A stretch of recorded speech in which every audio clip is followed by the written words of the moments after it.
Welcome to Your College Bound Kid, a podcast for parents, college counselors, students, and anyone who wants a weekly deep dive into the world of college admissions. My name is Dave. I'm a parent of a daughter in college, and we live in Chicago, Illinois. I'm Lisa, and I'm a clinical psychologist and college counselor. I have a daughter in college, a daughter in high school, and a son in middle school. After 30 years in Chicago, we recently moved to North Carolina. My name is Mark. I'm a college coach in Atlanta and the parent of two daughters. Karis, a graduate of Davidson College, and she is the founder of the Spanish tutoring company, SpanishHelpToday.com. And Joy is a graduate of the University of Georgia, and she is getting her master's degree at North Carolina State University. This week in the news, The Incredible Shrinking Future of College, a great article by Kevin Carey of Vox. It's bonus content time, and I'm doing a 4-part series with Lisa on the students and parents who are the most disillusioned about the college admission process. Our hope is that if we are describing you, we will share some helpful advice so you won't be disillusioned. Our interview is with Alison Merzel from Ohio on understanding and supporting Jewish students on campus. And our college spotlight is with our old friend Kevin Newton, who's going to talk to us about understanding Australian universities, and that will be part 1 of 3. So Dave, man, it wasn't that long ago was this your first Mardi Gras? Dave's firing me all kinds of pictures and texts. First Mardi Gras. We've been to New Orleans about 5 or 6 times, but this was the first time we ventured in before Lent, and it was a blast. We had a great time. I felt like you were 25 again, man, with those pictures. But I have to tell you, friends, I'm really loving Dave right now because we've had a 20-year-old debate, maybe 25, certainly 20, about who's the best player, Michael Jordan or LeBron. And he finally came around and said, I gotta give it to him. It's LeBron. So I'm really... No, editor. No, you just put that a little far. I said that if he continues a couple more years with these stats, then we may not have much of an argument. But I did say, if you make me angry, I can always be pushed into an irrational defense of MJ. You don't have to have one view on the air and one off. Okay. Absolutely. Don't let me get my best Stephen A. Smith on you. So listen, we have a lot to share, friends. It's actually an extremely important article Dave and I are going to talk about today. But before we do, our admissions tip. Now, this tip comes to us from a listener from the great state of Connecticut. And I'm going to share his first and last name because he gave me permission to do so. It is Michael Coleman. And here's what he says. I was having a conversation with him, and he said something that was really profound. And I said, Michael, can I share that on the air? He said, absolutely. This is what he said. You can't just love your reach schools and your target schools. You have to love your likelies. Here's the key part. Because there's too much about this college process that is outside of your control to only like your reach and target schools. Dave, that is some of the most profound advice as someone who works with a lot of students. What I find they do is, and obviously there's all kinds of different nomenclature and terms out there. You guys are probably confused with me myself. I interchange them and use all these different ones. But if we basically break the college landscape into 4 groups, unlikelies or long shots, some call these far reaches. Well, you'll hardly have a very, very, very slim chance of them. Lottery schools, different names for those schools.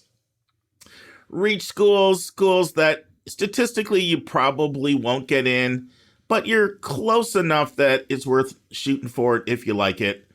Target or mid-range or possible schools. Those students look very much like you, just looking at your academic profile and their academic profile. And then likelies, you look stronger than the average admit.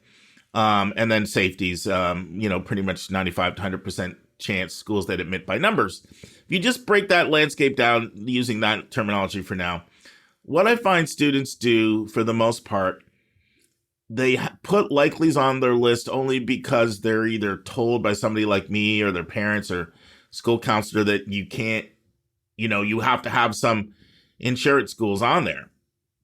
And then they have their target schools, and then their aspirational schools are their reach schools. What I find is students expect to get into their reaches, are incredibly disappointed if they don't get into their targets. And it's almost like unfathomable to them if they have to go to their likelies. And that is not, you are not in the right mental state if that's where you're at. You have to literally love your whole list. You have to pick a list of schools that you feel like I'd be happy to go to any of them. And I get it, you're not a robot. I'm not asking people to like all schools equally. I'm not asking people to have the same amount of interest in some as others. But if you're not at the point where you embrace your whole list, then you're really in a place where you're setting yourself up for a lot of disappointment. And so, I've often say, love all your list. But what I love about what Michael Coleman said here is he added that piece because there's too much about this college process that's outside of your control. Thoughts, Dave? I love what you just said. In fact, if I have to distill the essence of this podcast, why we're even talking, I think this is the most important point.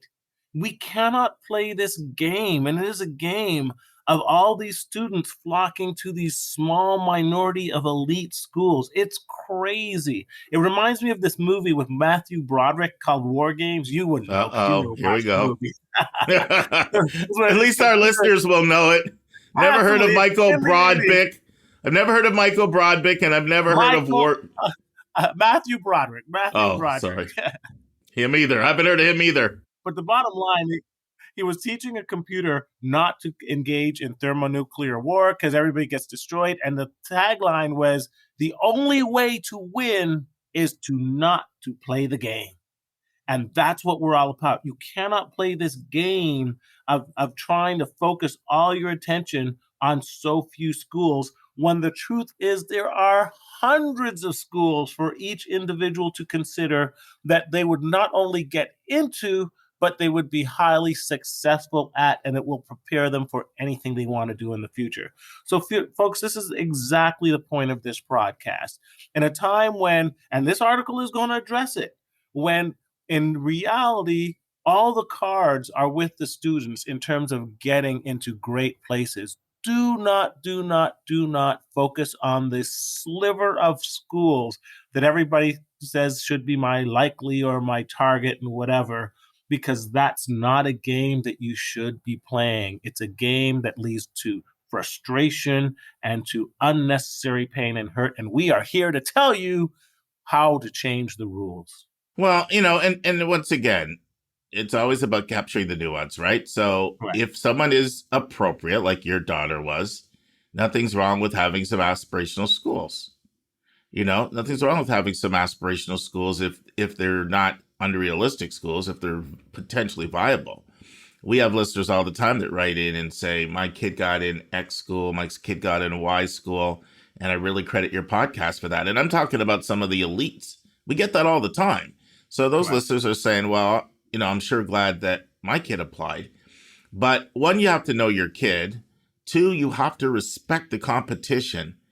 It is ridiculously competitive at the highest level. And it is not good enough just to have straight A's and be a really high tester and do really well on APs.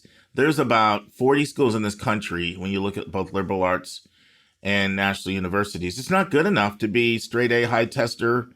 That's not good. That's not going to cut it. I'm not trying to discourage people, but that's just the reality. So I'm going to share one more story along this topic, Dave, because it just happened literally yesterday. I was having a conversation with someone from the West Coast and really interested in computer science, and they said, you know what, for their kid, because, he's really into that. And they said, I've really come to the conclusion my kid doesn't have to go to MIT or Carnegie Mellon. He really doesn't. I think he could go to Pomona or Williams, and get a good computer science job. What are your thoughts? And I said, doesn't have to go to Pomona or Williams either. So here's a story I shared. When I was at the University of Denver this summer, we met with the head of their computer science department. And I was noticing he was sort of downplaying co-ops. Now, it's a little interesting backstory here. So my brother has an MBA from University of Denver. Our regular listeners know he lives there.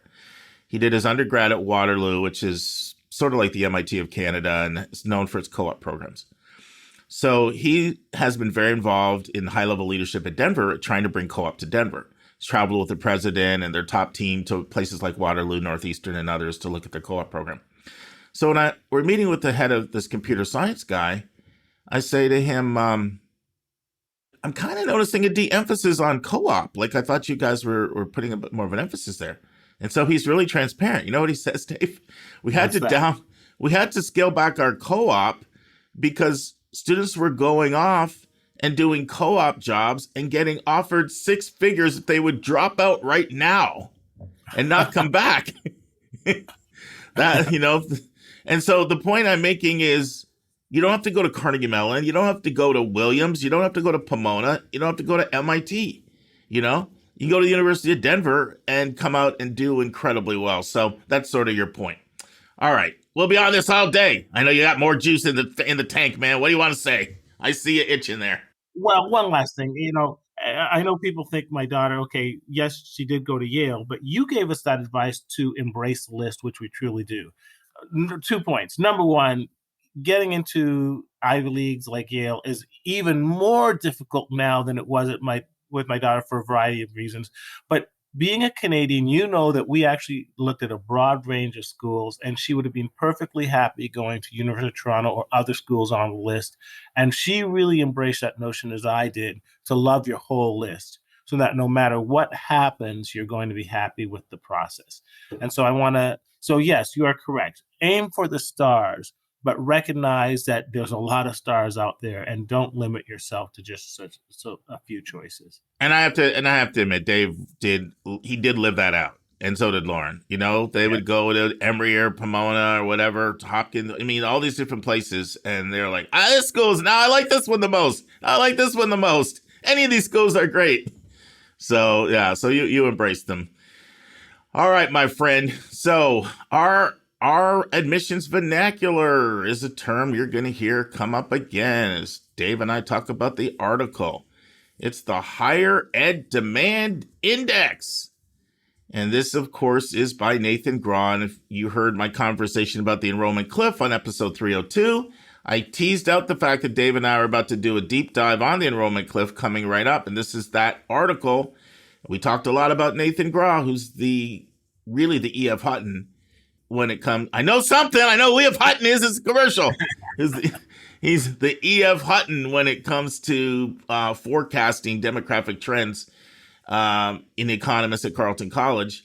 And so he's come up with this Higher Education Demand Index. And what it is, it's a forecast of college enrollment, and it takes into consideration lots of things like regional differences. How many birth rates are happening in your area? What's the in-migration? What's the out-migration? What are the immigration rates? What types of colleges are there? And what's going on with birth rates? And tendencies of different demographic groups to attend college. And the result of that, he's made a lot of projections about the future of college. And I'll just leave it at that because Dave and I will be talking about that in a sec. And staying on the same theme of our article, our big number, and this is a little on the depressing side. So this also, I'm pulling this also directly from the article. So one of the things the article talks about, Dave and I are about to discuss, is Edinburgh College spent $115 million on new dorms. They opened in 2011 with 8,642 students. Last year, they had 4,043 students. Wow. The new dorms are empty and some are up for sale. That means they only have 46.8% of the students that they planned when they opened their new dorms in 2011. That is a big number. I could reverse it and say a drop of 53.3%. Wow. And that's a good segue, Dave, to what we're going to be talking about today. So take it away, my friend. And now it's time for Hot Topics in the News.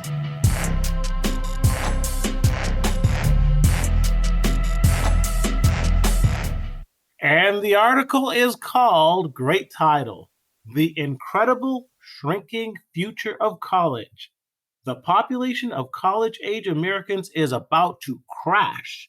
It will change higher education forever. That's a story by Kevin Carey in Vox. Now, Mark, you and I have talked about aspects of this article, I think, for years. But what I like about this article is it brings it all together, gives a great history of how we got there, and gives some forecasts of where he thinks we're going. Yeah, Dave, and I think sometimes I think your intros are a little long. This time, I really think you should give that history and share that to the context so that the listeners will get it.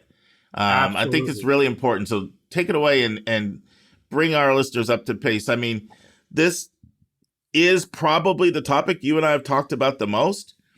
But we keep coming back to these incredibly important themes. And I agree 100%. This is an article. I don't say this very often. I really encourage all of our listeners to read this article. I don't know if they know it, but we put the links to all of our articles in the show notes. So Go to the show notes and click the link and please read this article. All right, take it away, Dave. And, here's my summary. It's in 4 parts. And it's the article first starts off with a great summary of what the article is all about. Secondly, it goes into a history of where the college enrollment has been going and how we got here. Thirdly, it talks about how it's affecting colleges right now. And then it talks about its projections of the future. So it starts off saying that in 4 years, the number of students graduating from high schools across the country will begin a sudden and precipitous decline due to the rolling demographic aftershock of the Great Recession. It said that people traumatized by the uncertainty and the unemployment of the 2007 and 2008 recession, they decided to stop having kids during that period, and that even as we climbed out of the recession, the birth rates kept on dropping. As a result, classes are predicted to shrink year after year for the next 2 decades. And this is what the higher education industry is calling the enrollment cliff. Now, it does point out that for a small number of elite colleges and research universities, they cited Princeton and Penn State, this cliff will be no big deal since everybody's focused on the sliver at the top. But for everybody else, the consequences are going to be very dire. So the next, it talks about what's the history of this demographic cliff? How did we get here? Well, it basically started off talking about that 4.3 million American children were born in 1957. That's the start of the post-World War II baby boom. And that was a number that wouldn't be matched for another 50 years, even as the overall population grew to almost 300 million. And it says that the relationship between demography and higher education is always a 2-decade delay of cause and effect. The college years of one generation fall in the birth years of the next.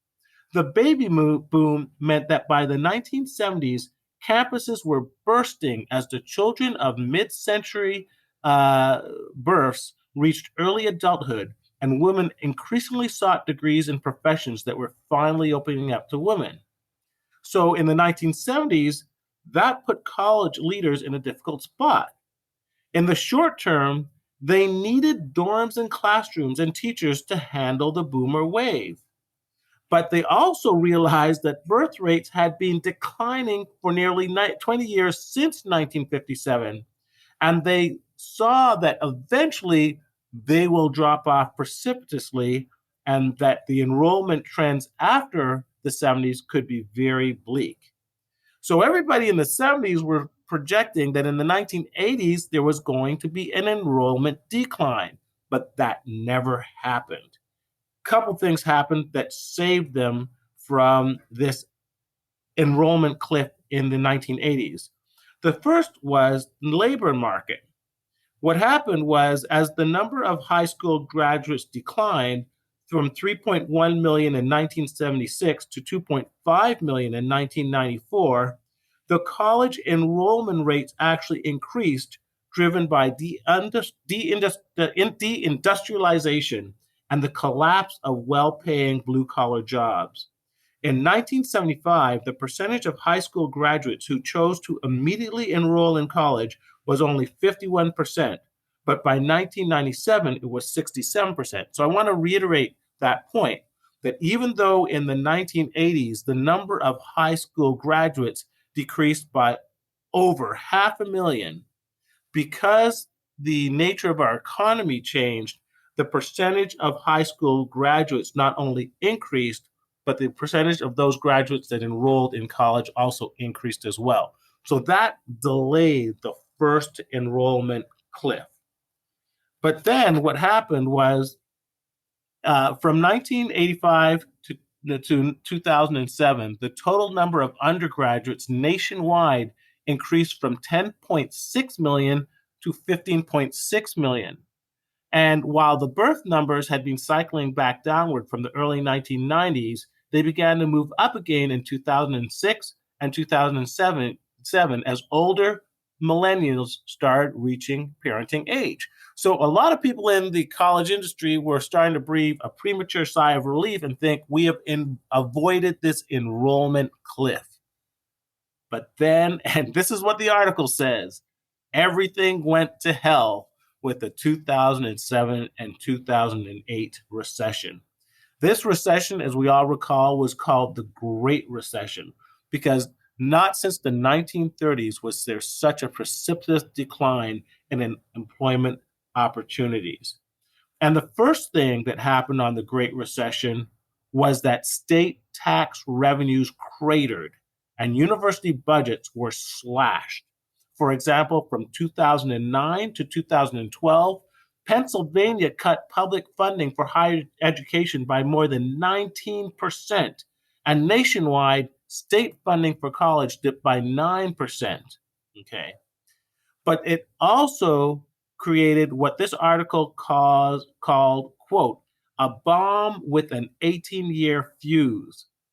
From 2007 onward, birth rates reversed course and began to plummet. The number of annual births per 1,000 women, 15 to 44, went down from 65 to 70 in the early 1970s to 56 in 2020, the lowest rate in American history. That means that in 2007, there were 4.3 million births, whereas last year there were only 3.7 million. So what does this mean? By the early 2010s, enrollment in colleges began to drop. In 2019, the last full year before the pandemic, undergraduate enrollment was down to 16.6 million. And that is from 18.1 million in 2010. So in other words, it dropped 2 million students in less than 10 years. The problem is also that colleges have likely hit a ceiling in terms of how many 18-year-olds they can coax onto the campus. The percentage of young adults with a high school diploma has already reached 94%. So it means that they can't really increase the college enrollment like they did in the 1970s by getting more high school students to graduate high school. And it also says that there was some changes due to internal migration. The Northeast suffered much more than the South and the Southwest because they had an increasing number of people move from the Northeast to the better job opportunities of the South and Southwest, which even worsened the problem geographically. So, Mark, I don't want to go on too far, so I'm going to jump ahead. So it says, how did the colleges respond? The first thing they said is that highly selective colleges and universities are going to be least affected. Why? Because people with power and wealth want their kids to go to the most powerful and wealthy institutions. They're going to be fine. But what it's doing is it's shifting all those problems down to other places. It's basically said that there are four ways that colleges are going to respond to this. The first is, number one, deconstruction. That's the term that this article uses. And what it says is that public colleges and universities will not disappear entirely, but they are going to decrease. And for many of the colleges, like the one that you cited, they're going to have to sell off some of their assets as they deal with declining college enrollment.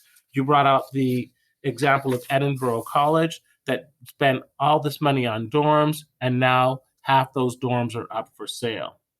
The second thing they said is that colleges will have an increased emphasis on sports because they realize that sports is going to still be a draw. And they also pointed out that most sports are not in Division I, but in Division II and III programs, especially in things like lacrosse. So that's going to be an increasing emphasis for many colleges to maintain viability by focusing on sports.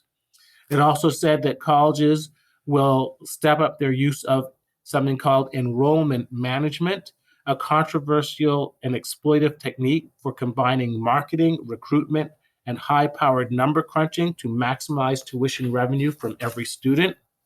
And number four, colleges are going to increasingly move away from humanities to job-oriented studies, such as computer science, to respond to the fact that people want to make sure if they're paying all this money, their kids can get a job.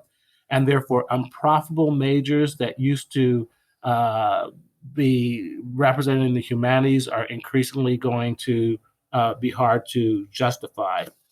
And lastly, the article talked about some of the ways that this enrollment cliff is going to affect our society. I'm going to skip over some of the points and just say that they do make a very interesting point that this enrollment cliff has a potential for worsening our political polarization, because it said, quote, "If your political leanings are progressive, you may know that Democrats have a concentration problem, clustering in highly educated metropolitan areas in a way that puts them at an electoral disadvantage. People sometimes joke that 150,000 liberals should decamp to Wyoming and grab us 2 Senate seats. But the enrollment cliff will likely make this problem worse, killing some colleges and shrinking others in many of the same northeastern and midwestern places that helped Donald Trump overcome a 2.9 million voter deficit and win the 2016 election." So, Mark, that's a mouthful. I still didn't do the article justice. Yeah, everyone needs to read this, but you did a really good job, Dave. And it's just such an important topic because there's such a transformation. It's a confluence of all of these factors coming together at once. And I think the article did a really good job of covering most of them. I would say it didn't even cover all of them, because the one thing it didn't discuss is the fact that the latest surveys show only 34% of Republicans feel that college education is worth it. Absolutely. So that is creating a real problem in Republican-leaning states. And also, you can really see this right now, that there's so much aggression coming from that side of the political ledger about how college is just brainwashing you with liberal ideology, which is therefore devaluing college. Right. But they did talk about a lot of things. One of the other points the article talked about, Dave, that you never mentioned, is how basically it just came out and said it. White people have less babies. Yeah. And so when you look at the states with high percentage of white people, like Wisconsin, they're really in danger. And they pointed out the decline. That's the combination of the lack of births, the lack of immigration, more outmigration. Now, this trend has been happening ever since air conditioning came. Ever since air conditioning came, you've seen the shift of people to the West and to certain places in the South in terms of, relocation. And I mean, Dave, it's so interesting to me as someone who, lives in a place where the majority of the people you meet are not from here. I remember, this is going back now, I don't know, maybe almost 10 years, but I was still working at KIPP, obviously. and we had a staff meeting, and everybody had to go around and introduce themselves at the start of the year. And I remember there were 37 teachers and administrators, and only 6 were from Georgia. So I have to go really far down the street to find a neighbor that's from Georgia here. California to my immediate right, Ohio to my immediate left, and before that, somebody else was from Ohio. And so you have that trend. All of these things coming together, it's really, really like a tsunami. But I think what would be most helpful for our listeners, and we had a question, once again, which we addressed on this Roman Cliff on episode 302, on the Monday episode. I think we should focus on, okay, what does this mean for our listeners? What does this actually mean? Yeah. I think they'll get more bang out of that. So I think you laid the foundation for that. So there's a lot of things I want to comment on what it means, and let's just have a conversation. One is the definition of a need-blind school is a school that's not looking at your pocketbook when they make an admission decision. Look for a lot more need-aware. Now, That doesn't mean a higher percentage of schools necessarily are going to go need-aware. I would say that need-aware is going to be a higher priority in admissions decisions for schools that are already need-aware. So that's going to, and especially for private schools. Ability to pay is going to factor into more admissions decisions than ever because schools need revenue to survive. Also, it's helpful really to think of the admission landscape almost in a series of stratifications based on categories. So I'll just throw out one possible rubric for that. So one group is community colleges. They're experiencing hell, and it's going to be really rough for them. Another is the regional publics, ditto for them. Yeah. The other group that's really in that category are less selective private schools, especially ones with poor endowments, poor brand names, and poor locations, basically meaning away from metro areas. So your more remote schools with less endowments and lack of brand name, they're really in trouble. They're probably in the worst trouble, that group. And then the groups that are doing really well are selective privates and flagships. And Nathan Groth talks about this because, both of his books, and I talked about his books on episode 302 that he's written. He says that it's actually going to be better still for the elites. The elites are going to be fine. And so the elites are not just the exclusive private schools like the Dukes and the WashUs of this world and the Stanfords and the Penns. It's all the flagship schools because they have such a base within the state. You have to remember, most people go to public school. And the ultimate goal for most people is to go to their local flagship. And that local flagship will be protected within the state's expenditures because that's sort of like the crowning pride of joy. And they'll make sure that gets money. So those schools are and they have the name recognition. They also have the big sports too. And that big sports gives them more pull and it puts them on national TV and everything. They're the ones that are going to be fine. So one thing is the need-aware thing. Another thing is families need to start looking at schools' finances. We've offered a number of ways over the years on the podcast to do it.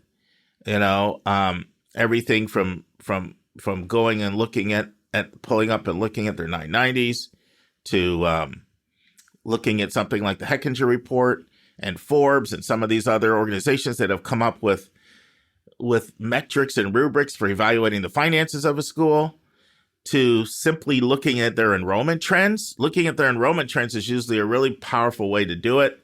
You can actually look at their financial statements and annual reports, but you can also look at their tuition discount rate. You can go in and see that. Even on a website like collegedata.com, you can go in and look at that under the financial tab and see what's the tuition discount rate, or you can just, research it.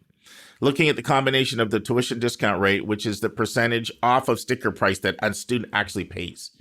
Looking at tuition discount rate coupled with enrollment, is the number going up or down, gives you a really good picture of the finances. Those two things right there, even if you don't look at one of the more sophisticated metrics. That's something that people are going to really need to do and really pay attention to. People also need to think about just that trend line and certain states that are really experiencing, significant problems. Even I think for public schools, you really need to start looking at the public school expenditures, because you can end up going to a place and they have almost no resources. And, you still can graduate, but you will not get the same level of resources, whether it comes to academic supports or career services or adjunct faculty rather than full professors, or it's harder to attract top quality full professors because they're working on a shoestring budget. And so keeping financial fit in mind, not just financial fit about what I can afford, but financial solvency and stability of the college. I mentioned financial statements about 90 seconds ago and how important it is to look at these financial statements. It dawned on me the other day that we're in year 6 of this podcast, and we've never actually taught you how to read a college financial statement. That is something we're definitely going to do on a segment on this podcast sometime in 2023. I have a lot more to say, Dave, but any thoughts over there for you? Yeah, I think, and I agree with you. Two things. My summary truly didn't do this article justice. In the interest of time, I had to leave a lot out. I really encourage people to read this article. But I think for this podcast, it's really, what does this mean for me as a student? Sure. And I want to emphasize a couple points. For every crisis, there's an opportunity. And for individuals, it means if you look at this right, it means that in many ways, you can expand your opportunities. I remember you did a college spotlight. Wasn't it on the University of Maine? And I thought that was interesting because that's a flagship school that's having some demographic problems. And it responded by, number one, wasn't it offering in-state tuition to out-of-state students?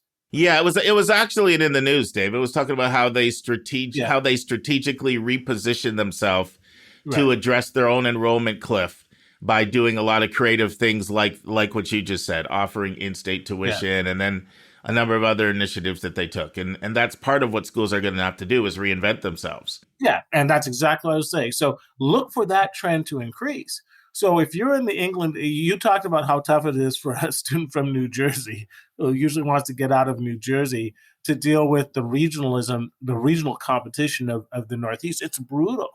But start thinking about places like University of Maine. There will be more universities of Maine. And the advantage of it being a flagship school is it's not going to be as resource challenged as a lot of these other private colleges, because it has the whole state behind it. And it's going to have offer a full range of engineering and so forth. So I think that by understanding what's happening in your region and in your state and with various colleges, you can afford the pitfalls of choosing a school that's really in extremis, but also take advantages of opportunities of really good schools who are going to be really reaching out to find solid students. That this is ideal for the kids who might not consider themselves the top of the top, but are good, solid students who want to increase their options, that high probability spot on their list. Yeah, no, and I appreciate that, Dave, because sure, you have some really, crazy selective schools within the flagships. Obviously Texas with their 6% plan. We've talked a lot about the UCs. We know how selective they are. I don't know if I've ever said this on the podcast before, but I've worked with kids. I'm thinking of a kid now I worked with back in 2012, Dave, that went to Princeton and didn't get into UGA. Another that went to Stanford in 2019 that didn't get into UGA. So you have the UGAs and the Texases and the Californias, and Virginia's gotten quite tough.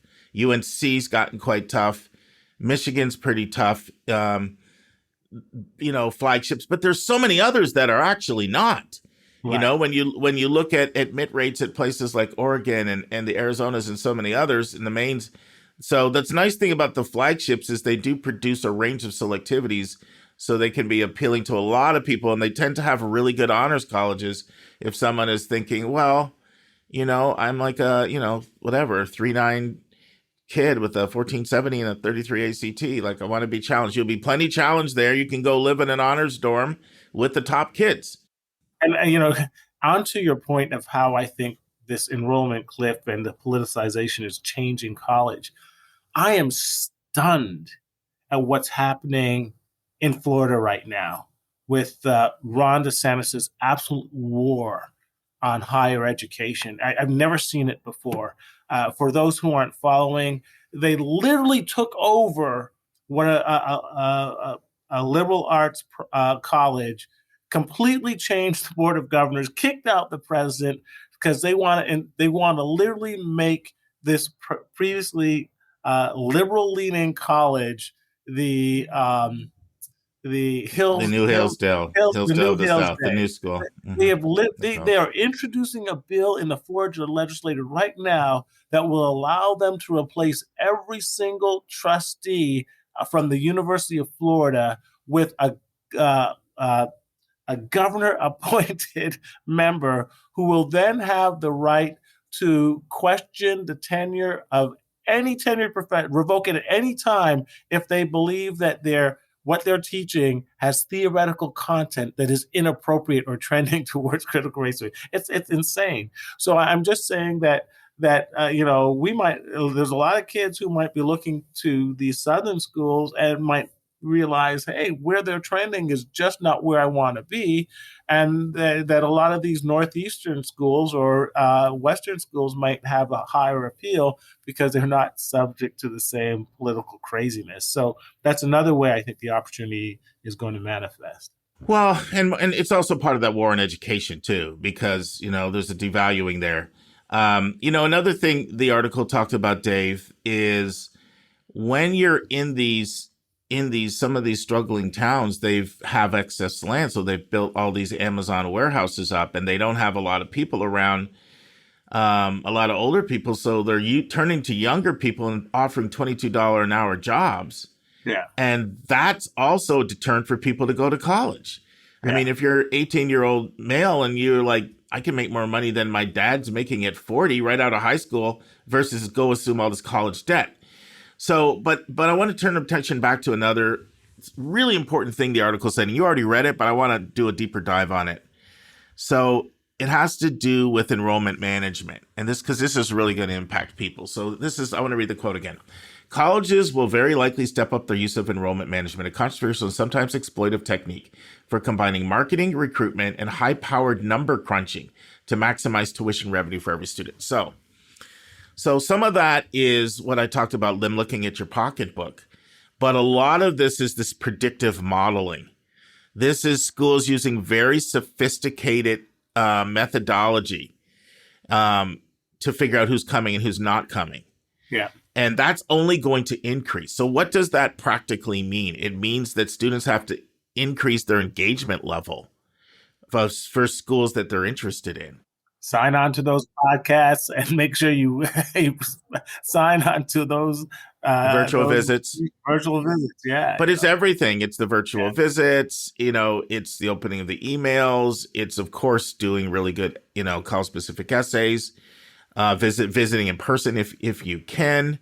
In some cases, communicating with admission officers, whether it's at fairs or at information sessions or on school visits, or by email. It involves spending a lot of time on the website in your areas of interest because all that stuff is tracked. And here's the thing. I'm not trying to put pressure on people, but some of the schools are finding that the sooner the student engages, the more likely they are to come. So they're incorporating in their metrics. Is this a student that just started engaging with us in the 10th grade? Or are they somebody that started or is this a student that's been engaging with us since the 10th grade? Or is this somebody that just started engaging with us in November or December of their senior year, maybe when they didn't get in an early decision school or something? And schools are factoring things like that into their predictive modeling about who's likely to come.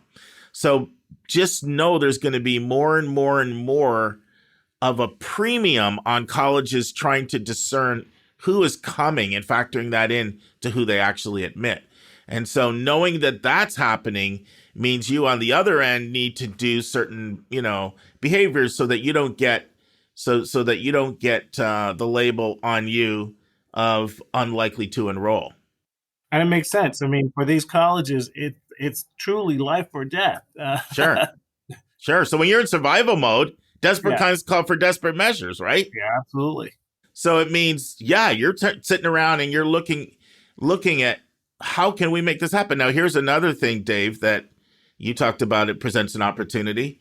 Look for the increased use of merit scholarships. It's just going to happen. Yeah, absolutely. Because a lot of schools, the way they look at it is, if we can dangle, a $25,000 merit scholarship at you, and you're still paying enough money to help us pay our bills, why would we not do that? Why would we go after someone that can only afford to pay $7,000 when we could go after someone that really should be able to pay $60,000, but we're going to ask them to pay $35,000, and we get $35,000 of revenue instead of $7,000 of revenue out of them? Mark and I have talked many times about kids who've gotten into Stanford but got a free ride at Wake Forest. And then when they crunched the numbers, they said, I'm going to take the honors course at a Wake Forest and save myself and my family, $300,000 that they can use on our 3 other siblings and still. You have a good memory, man. Yeah. Because that kid that took that stamp scholarship at Wake over Stanford, that was about 4 years ago.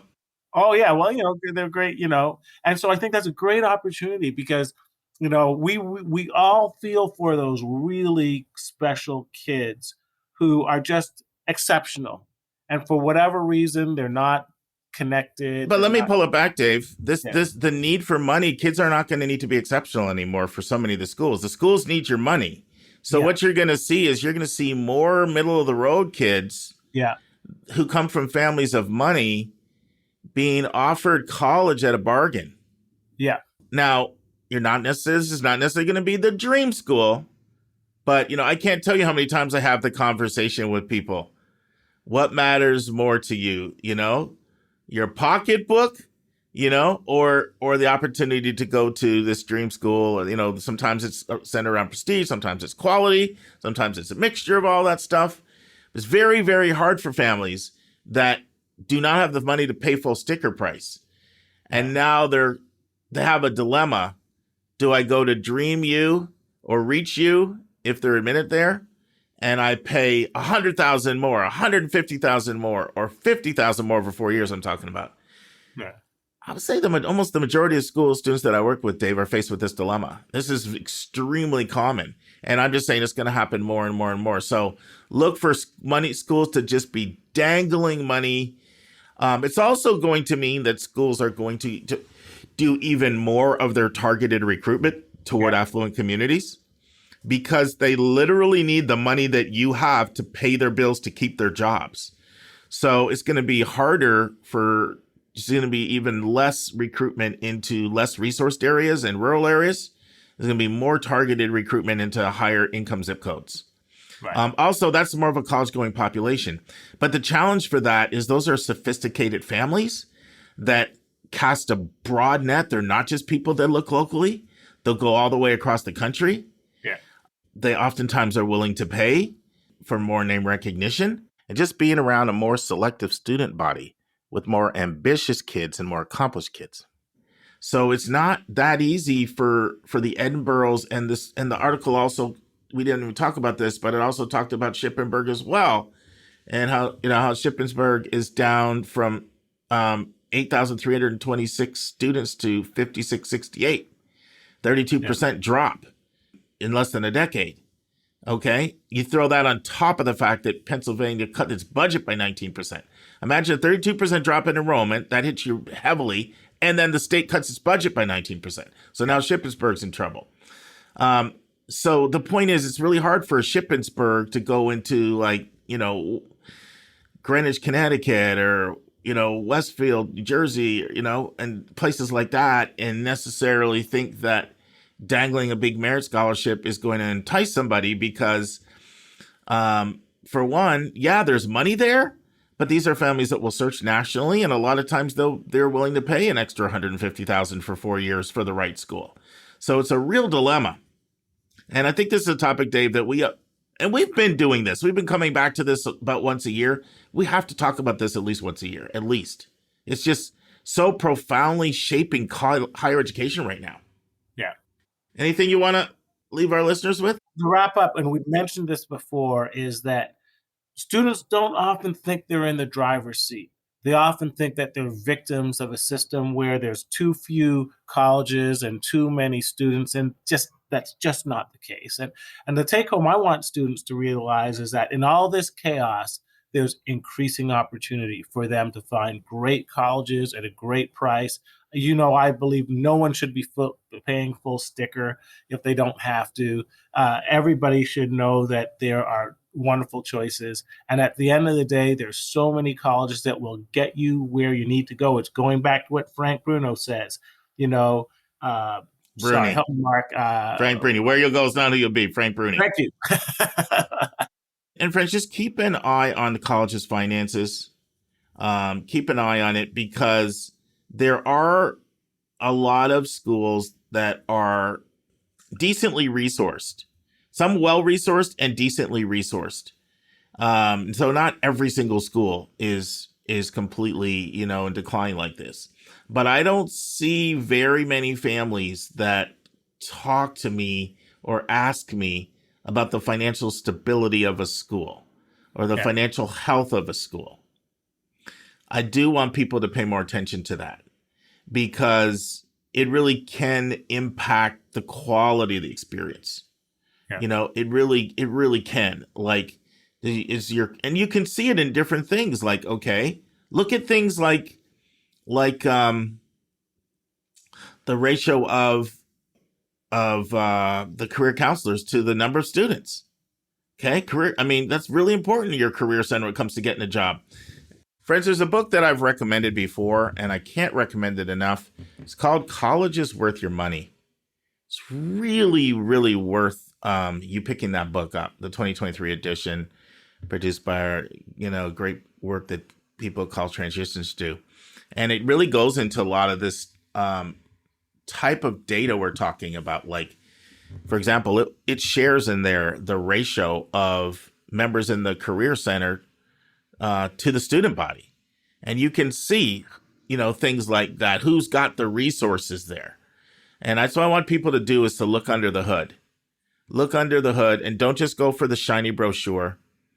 Don't just go for, the charismatic tour guide. Don't just even go for the picturesque perfect campus. But look at the financial stability of the school and recognize that there will be a correlation between the financial stability of the school and the ability of them to direct resources to your kid. But Dave, let's come back to this topic again and again, because you brought up what's happening in Florida. Like, that stuff is never seen this in our lifetime. No. And there's such a level of aggression there that it's inevitably going to have consequences. And we're seeing it because there are other states that are adopting that playbook. Like, the thing is, Florida's just not a one-off anymore. You're seeing it spread. I'm seeing what's done and seeing what's happened in Arkansas. I'm so disappointed. I literally did a shout out to North Carolina State because they had a question in their application this year that basically asked listeners to talk about, how they decry all forms of discrimination. It says at NC State, we decry all forms of discrimination loudly and boldly. How do you do that in your own life, kind of thing? Yeah. And it was a very strong statement about where they stand. And Lisa sent me an article this week that after much backlash, NC State will not be asking its question. But Dave, good to have you back, man, and good to have you on the LeBron bus. I'm not on the bus yet, man. I'm just, You're almost on the bus. You're waiting outside at the curb for the bus to come pick you up. Right to ride on the road. And with your Chicago roots, man, I really give you credit. Of course, every Chicago listener's like completely disowning Dave. He was my favorite co-host until now. Look, I hated Tom Brady, still hate Tom Brady, never liked the New England Patriots, but sometime between the 6th and 7th Super Bowl, you just got to give him the GOAT. There you go. You know what? We're on the same page with that. The guy's a Michigan guy. How do you think I felt about him? I agree with you. At some point, you just kind of had to tip your hat. Tip your hat. Kind of all up to Super Bowl number 5, but that argument just collapsed after the 6th Super Bowl. All right, my friend. See you next month. Take care. And now it's time for a question from one of our listeners.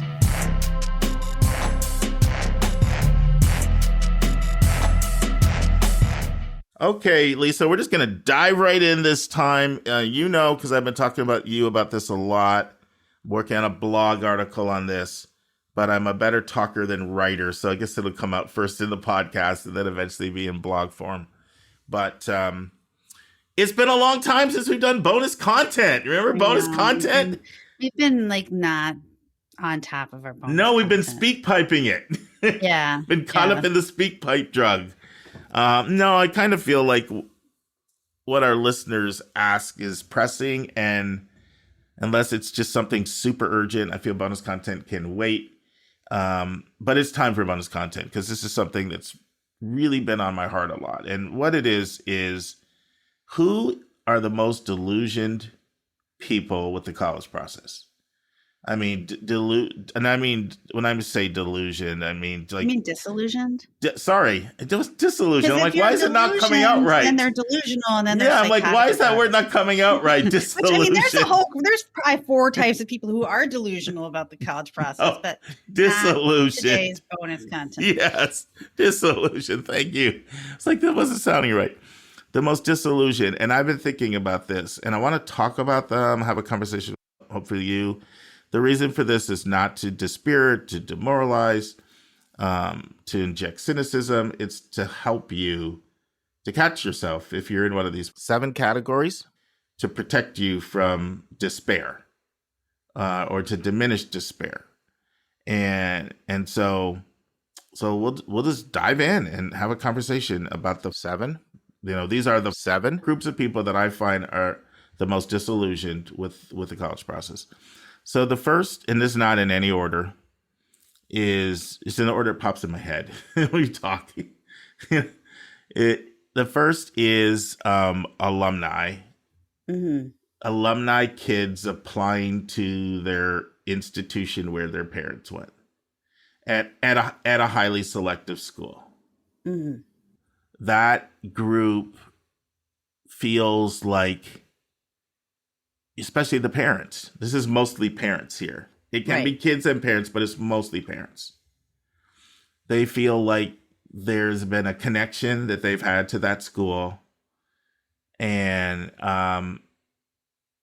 they feel like it's not getting reciprocated back. Like they thought they were a valuable member of the community, but you didn't accept my kid. And I guess I really wasn't that important to you. And so it feels like a complete gut punch. And even if they know they're applying to now this is mostly what we're talking about here is more highly selective schools. This is mostly the context of highly selective schools. It's understandable. Every single one of these ones we're going to talk about is understandable. Mm-hmm. But here's part of the reality. A lot of times people that go to highly selective schools, whether it's nature, nurture, some combination of it, you're the psychologist, you can tell me that, Lisa. They just have really high achieving kids. Like a lot of really, really high achieving kids. And it's just a supply and demand thing. That if the schools wanted to have other types of people, literally, they could fill their whole thing up just with super strong alum. Mm-hmm. And so it just creates a problem. And in some cases, there's all different kinds of alumni, right? Like there's alumni that are alumni in name only. And then there's alumni that are really involved. And what I'm seeing more of in the last 3 years is really involved alumni not getting in. Mm-hmm. And I've said this before, but I feel really strongly about it. When you look at the research and you look at the 10 states now, counting Idaho's become the 10th state, that have gotten rid of affirmative action, like by state legislation, legacy goes with it.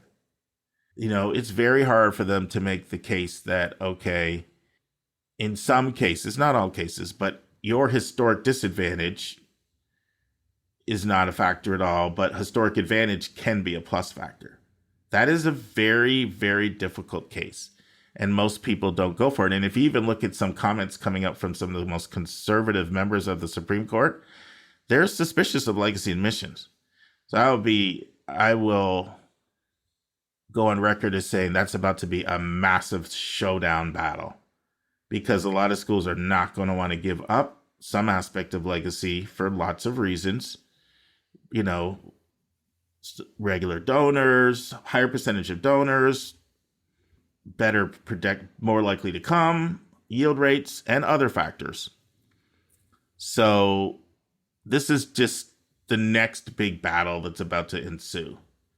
But what are your thoughts on the disillusionment and just the whole thing? Because this is what I experienced, you know? Yeah. Well, I think about myself. So I went to University of Chicago and Northwestern, and, then I've got these kids, and I, guess if I wasn't more, educated about what was going on with college, I would think, well, I'm an alumni. So of course my, smart kid has a chance of getting in. And I think a lot of people think that. And I think they don't realize, like, when I got into the University of Chicago, it was like a 50-50, and now it's certainly not 50-50. So it's 95-5. Right. Then same with Northwestern. That was the easy school to get into, but from the University of Chicago, like that, we always mocked them, they said we were smart, and, that's where the beautiful people went to Northwestern. But, my point is that it's so different now. Sure. And so and I think that people, of course, our kids are all wonderful, and they are wonderful. And there are so many amazing, high achieving kids, as you say. And, it's hard to believe that your personal high achieving kid wouldn't be able to get in the same place that you did, and it's just kind of shocking, I think, for people when that happens. Especially, I have not given them any money, but if I had given them a lot of money, I would be very upset about that. Yeah, and some people have given a lot of money. Some people have been like class presidents, done massive fundraisers for reunions. Some people have done alumni interviews. Like, there's lots of different ways people give back. So this, to me, is totally understandable. But I do want people to be aware that legacy admission is under assault. And even schools that have not formally repudiated it, they're having those conversations. It's not happening as frequently in certain places as it once did. And that's just, to me, inevitable with, and I should say this because, both the College Board and NACAC, I can't remember his name, but there's this one attorney who's like the guy on affirmative action that everybody, Art, I think his name is Art. All the schools are like using him. I was talking to his admission officer, said, man, that guy must be making a lot of money right now. But all the firms are hiring him for his expertise. But one of the things he said, at College Board's presentation, he's like, yeah, it looks so obvious to all of us that affirmative action is going to go down. But I've been surprised. I've learned sort of not to prejudge because I've been surprised more than one time. So I suppose I should hold out a sliver of hope because I've just talked about it like it's just ipso facto, like done deal. Yeah. Which is, to be honest, is what I think. But he's an expert, and he said, listen, until it's done, it's done. And every once in a while you get a surprise. Well, and I think if you look at who are people who benefit from things like legacy admissions, those are people who are on the Supreme Court. I mean, those people typically went to your Harvard, Princeton, Yale for undergrad and graduate school. I mean, so they might be a little more invested in that, but it is true. Like, if you can't privilege a group of, underprivileged kids, then you shouldn't be privileging a group of, alumni kids. And so you kind of can't have it both ways. Yeah, that's what Susan said the other day, and I'll if she's not comfortable with this, I'll delete it out. But I think she would be. Like, it's going to be really interesting to see when white males are the beneficiaries, like how decisions are made. Like, that's going to be that's what you're talking about a lot, right? And we'll see how decisions flesh out there. So anyway, this isn't to go off on that tangent, but I feel for alumni, and I mean, we've talked about the issue of legacy admissions a lot. We'll continue to talk about it because it's a hot topic in the news, and will continue to be. But just the culture is moving against that, and I just want to let people know that for highly selective schools, you cannot count on this. Even Right. I'll tell you something, for quite a while, for the most selective schools, like I'm talking about, like, well, MIT hasn't had legacy admissions for, a long time, but like Harvard, Princeton, Yale, Stanford, like these places I've seen really, really strong alumni not get in, kids not Right. get in them. Like, this is not like just last 5 years. Right. Yeah. And I think that there's a pressure on the schools to look like it's meritocracy, right? It's fair. Anyone can get into this school. We want everybody to apply. But if they continually are just, taking the kids of their alumni and, that doesn't look very good. It's in contradiction to that marketing plan. So I think they have to be kind of strategic about which alumni kids are going to take. And they can't just take all of them. Yeah, just look at it from a school standpoint. Like, there really are so many other needs, right? Like, they have their athletes, and then they have their pure mathematics scholars, and then they have the faculty kids, and then they have all of their different types of diversity. Like, try to get as many countries, as many states, as many different, racial, ethnic groups, and then they have all their programs and their professors and the different fields that are undersubscribed majors, and they gotta, you gotta have students. Some of these majors, not that many people are signing up for them now, and they need students in these places. Otherwise, you can't justify paying faculty. So, not to mention all the artistic talent. All right, the second group, and once again, these are in no order other than the order I want to talk about them today, I guess. People that get a really high test score. I see this over and over and over again. As soon as somebody gets a high test score, had it happen to me last week. I had a student who's a very good tester to begin with. She's one of these people who her tests are way higher than her grades. So she already had a 35 ACT, which obviously is a really high score, but they wanted to keep testing. And then she got a 36. So then the dad was like, can we put Stanford on the list? Grades aren't Stanford grades. But there's the thinking, but I have a perfect test score. Yeah. That person, I see it all the time. As soon as somebody hits a 1500 SAT, 34, 35, 36 ACT, they want to change their list. It's the whole thing that colleges say, that test scores count more than we say, but less than you think. But people really think they're more influential than they are. Now, at less selective schools, they tend to be. It's funny. I remember this thought just popped into my head. Femi Agdalini, he's a powerhouse in college admissions, and he's done a lot of things. He used to be at Ithaca, that he was at Delaware, that he was at Stanford, and now he heads the office at Cal Berkeley. And so, this, Lisa, I was at Stanford for a week of training in 2019, and he had just left Stanford and gone to Berkeley, but they still involved him, and we had a panel discussion with him. And somebody asked him, like, what he learned going from, like, Delaware and Ithaca, that take lots of good kids, but they're not Stanford or Berkeley. Mm-hmm. You know what he said? He said, all the years when I was at Ithaca and Delaware, I used to hear these highly selective schools say, oh, test scores, they don't count that much, and I used to not believe them until I got here. Now, once again, they'll knock you out. They won't get you in. I'm not saying like you can have low scores and get into these places. Obviously, Berkeley's different now that where the UC's position is on testing. This is before that. But he was actually shocked to find out they actually really meant it. Like, yeah, we constantly we have so many high testers. We don't need that.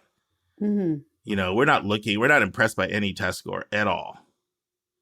And when you see high testing all the time, just doesn't faze you. It's not like what makes a kid strong. But the public perception is the numbers do voodoo on the brain. You hear me say it all the time. Yeah. Yeah. And they make a person think that they can get into a school that they can't get into. Yeah. I mean, in my family, I have, we've got a classic example of this with when my nephew got it 36 on the ACT, and very, very bright kid, wanted to go into computer science though. And, was kind of like an A-B student, mostly because he just didn't get his work in on time, but he wanted to go to MIT and Stanford and Caltech and Harvey Mudd. And this is one of the reasons why I actually got into college counseling, because I started reading, and I was curious, and I was like, oh my God, this is bad. This is bad. Like, this kid's not going to get in any of these places. And so I kept trying to get my brother and sister-in-law to change the list. I was like this, and they would not listen to me. Yeah. Then my dad tried to, it was like, and so it ended up that, he only got into a couple places that were on his list, and, ended up at a good place and got like a great scholarship from the state flagship because of that test score. Sure. But it was just a hard thing to watch, so that's certainly, we lived that, and I saw, that too. And like he was an Eagle Scout, he had great extracurriculars. There's a lot of really strengths to the application, but the grades weren't there. Yeah, you're dead meat if the grades aren't there, and you're dead if the curriculum's not there. I mean, the problem is those schools want it all. The recs have to be strong. The writing has to be strong. The ECs have to be strong. And in some cases, like, strong is not school-wide. Stanford, they made it very clear when we were there. Like, we want to see, like, we're looking for more statewide or, statewide impact, statewide, national, international. Obviously, there are a few exceptions, but that's like that's what they would regard as strong, not in your school or in your town. And so they want all of that, and they have enough. There's enough talented people in the world that they get it. They can do that, yeah. But the problem is people just live in their own enclave, and they don't realize like that they're in that little pool. Like, you heard me say this before. They're in a swimming pool. They think they're in a swimming pool, but they're in the ocean, and they don't know that. So in your swimming pool, you can look around and say, "Well, I'm better than that kid and that kid and that kid." That's what you think anyway. And then they realize that there's a vast ocean of crazy, intense, like thousands upon thousands, and that the test score really does that. And I had a student, he's just a freshman now, but he's a computer science student. Reminds me of your relative. And when he first came to me, he was MIT Carnegie Mellon. Mm-hmm. And he really took a while for him to come around from that, but he was really, really, into that. And he, this guy's been doing high level comp sci stuff since 8th grade. And I was very pessimistic about his chances, just from experience. And, good curriculum, lots of 5s on APs, got to really advanced math, but once again, a few more Bs than that I see those schools take. Right. And so, this kid did really, really well. His kid's actually at an Ivy League school right now, but he didn't get in either of those schools. So I was talking to him afterward, and I said to him, I'm just curious, like, what made you think you could get into MIT and Carnegie Mellon? And he said, well, I looked up their average test scores and I have it. Right. This kid had a 1580. He had a 1580. He said, my scores were as good as theirs. So that's the thinking that people, and it's understandable. And the other thing that's understandable, I was having a conversation with a family I'm working with, about how one thing I hate that highly selective schools do is, well, not only highly selectives, but it's worse for them, is they cast a really wide net in student search with the number of names they buy. Right. And this has really been a problem for me when I'm talking with the family, because they're getting a lot of mail from a school. I actually had one say to me, I hear you, but I'm going to trust them, and they're sending me a lot of mail over you. I actually had somebody say that right to me. And I was telling this story to a family who I'm trying to get them off of some of these names. And then, like, the dad pulled out a Yale thing that literally had just come. Yeah. This is not a student for that. No. So it's totally understandable why this perception is there when you're getting blitzed with mail. Well, and that's the thing. I mean, I think that, schools want as many applicants as possible. So they're trying to encourage everyone that they have a chance because that is in their economic self-interest. You and I might know better. But in the case of my nephew, he went to a very well-resourced, highly regarded high school. And I'm like, where is the counselor on this one? Who is talking? I don't think they got any sense from the school that list was top heavy whatsoever. Yeah, but let me ask this. Was it a public school? It is a public school. Yeah. So most public schools, they're doing really well if they have one trained college pro for the whole high school. Right. Most of them don't have that. Most of them divide the alphabet up, A, G, G, L, and then the better ones make sure that their general counselors get some college exposure and some college training. But it's not enough to know that, because the way that they're going to think is, I don't want to dash a kid's hopes. What if they do get in? I don't want to be the one to despair, So they don't have enough training to know at that level. And there's just not enough money allocated to having trained counselors. And maybe just in Missouri, maybe lots of, many kids are, really looking forward to going to the state flagships, or, if you're into computer science, you go to Missouri Science and, Tech and Rolla, and you don't even think about all these other schools, Sure. So they just don't have a lot of experience with what's going on. And that's very common. The Caltech admission scene. Yeah. But the reason we're talking about this is I don't want this to happen to our listeners. No. I've said this before, but so much of the topics that we pick flow out of what we experience in the counseling room. These are just things that we experience all the time, and we're trying to get to you so that you can avoid some of the heartaches that some people experience. And it doesn't necessarily mean that you don't take a shot at a school or two that that you have interest in, but I always tell people, guard your heart.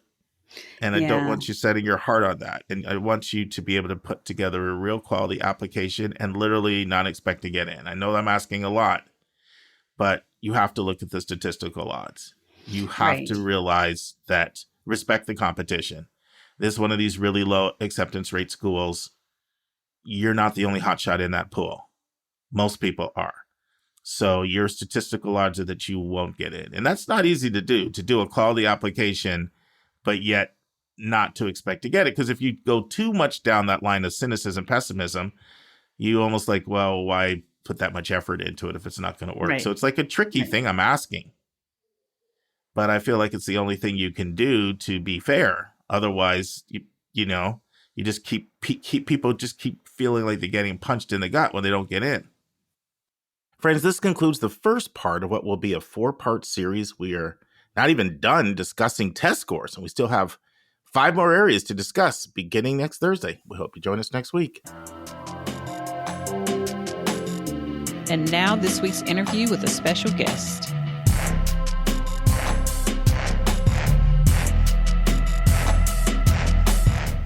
Friends, hopefully you're enjoying Alison Merzel talking about a range of things, from anti-Semitism on college campuses to what we can do to support Jewish students.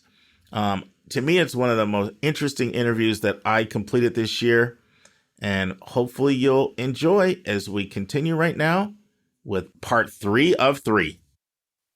So, Alison, one question I've been asked multiple times, and I think it's partly because a pretty well-known educational counselor has kind of put this out there, but it's led to me having a lot of questions. I literally had one last week from a Jewish family I'm working with. Some people are telling their Jewish students to almost hide the fact that they're Jewish. Are you hearing that at all? And that's some advice that's out there.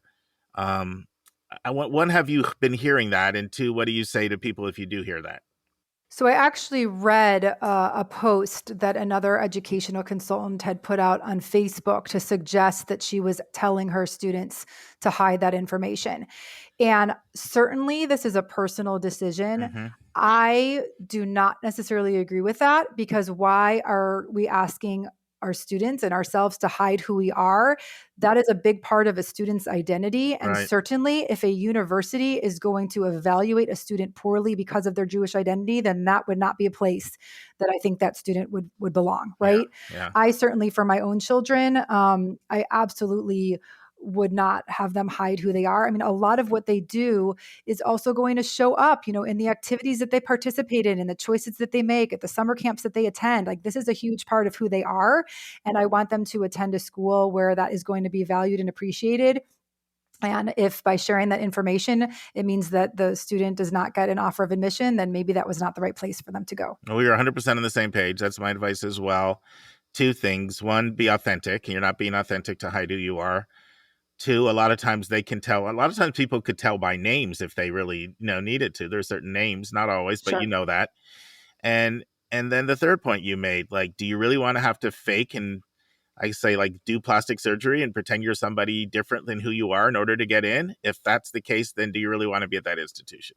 So we Right. agree 100%. And I know that's a personal decision because the same question comes up. Do I check a box and, comes up for admissions? And I realize that's a personal decision, but I'm of the same belief, like be authentic. And if they don't want you for who you are, then they're not the school for you anyway. Exactly. I agree.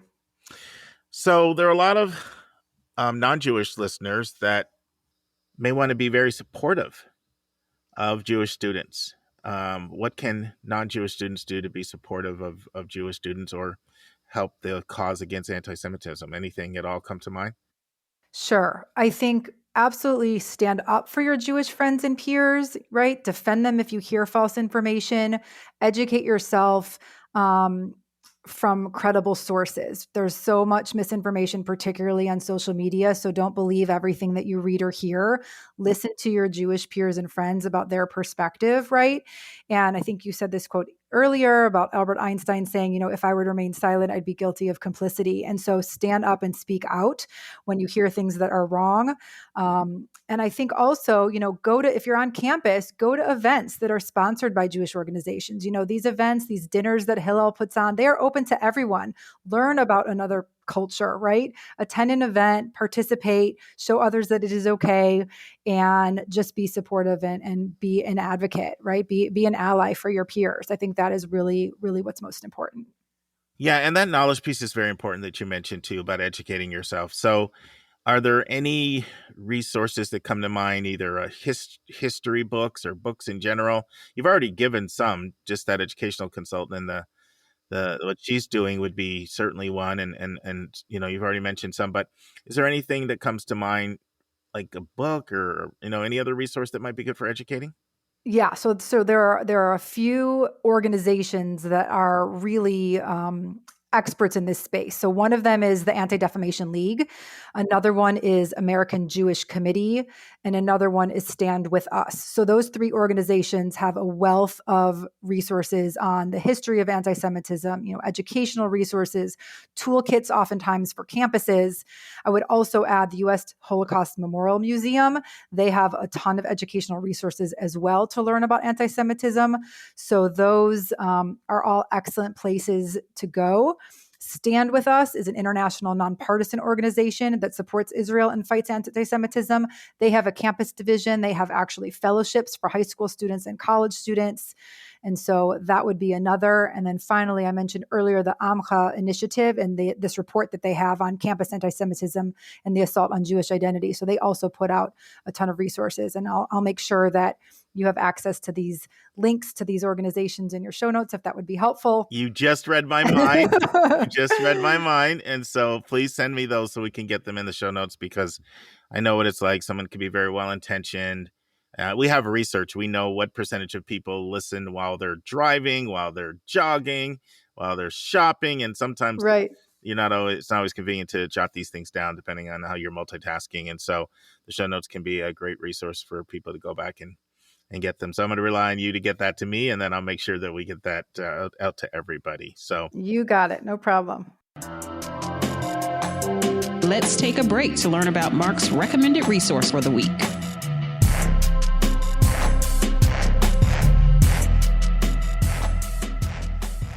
Friends, my recommended resource for episode 311 is one I'm really excited about.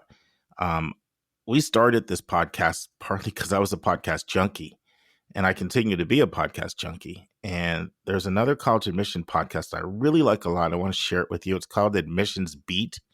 It's produced by the Dartmouth Admission Office.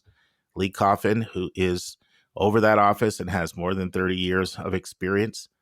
He does just a fantastic job of doing a lot of what we're trying to do here, which is really unlock the college admission process and help you to really understand, how things work. And in particular, the episode that he had with Jock Steinberg on March 21st on understanding how things function and work when you get to admissions committee. I thought that was as good a podcast I'd heard anywhere in the college admissions process. So I strongly want to recommend you listen to that episode of the Admissions Beat podcast and check out some of their other episodes. I think you might like them as well. Now return to my interview with Alison Merzel. So friends, if you're a regular listener, I've been doing these descriptions of colleges that I visited. And at the end, I've been talking about who I recommend for those schools. Well, I don't want to miss an opportunity to ask Alison this question about Ohio State. She has extensive experience working in their graduate admissions. She lives in Ohio. She's sent a lot of students to Ohio State. So, Alison, who do you recommend to Ohio State undergrad? Sure. So Ohio State is an amazing place because it's a huge institution. And so it will meet whatever need a student might have academically, because you can find any single academic program there that you might want to pursue, right?